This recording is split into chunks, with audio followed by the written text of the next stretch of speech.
fisiológica, fisicamente, o que impede a mulher de poder chegar ao prazer, de ter uma relação sexual gostosa, saudável, leve?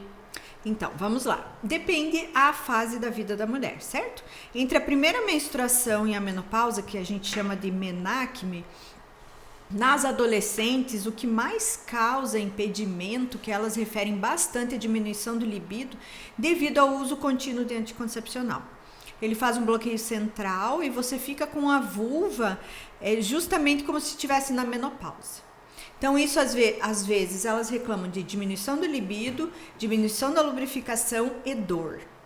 Outra fase importante da mulher é no pós-parto.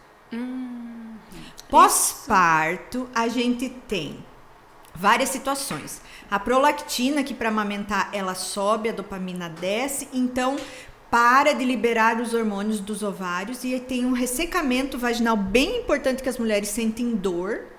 E a prolactina inibe o desejo sexual justamente para você não procriar novamente. Então, logo após o parto, é bem importante esse impedimento. E também tem as crenças que daí você é mãe e você não tem mais relação. Mas fisicamente é hormonal e daí você libera a ocitocina, aquele que dá compensação lá no sistema nervoso central da dopamina, você libera a ocitocina com a amamentação. Então você sente um grande preenchimento de amamentar e daí esquece o marido.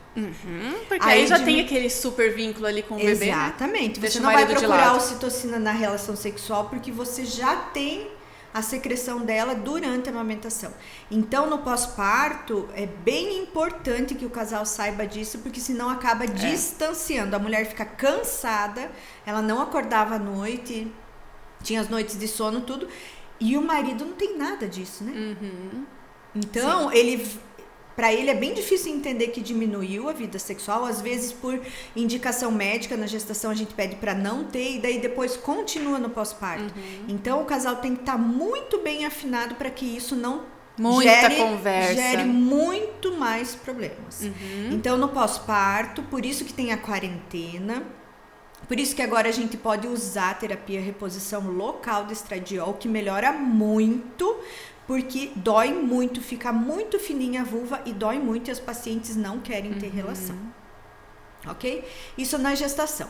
Depois da gestação, dos filhos que tiver, a gente entra na pré-menopausa, que tem uma falência dos ovários, né? Que diminui a testosterona, a progesterona primeiro. Progesterona, testosterona e estradiol. A progesterona... Daí lascou, né?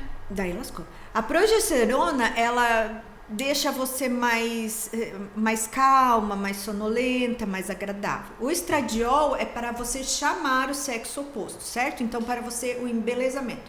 E a testosterona, ela funciona na busca por alguma coisa, no impulsionamento, na sua criatividade. Então, tudo isso começa a diminuir e a vagina, a vulva, ela fica com um aspecto diferente, fica mais fina, perde a elasticidade, né? Perde essa elasticidade aqui e perde a elasticidade no introito vulvar e você tem dor.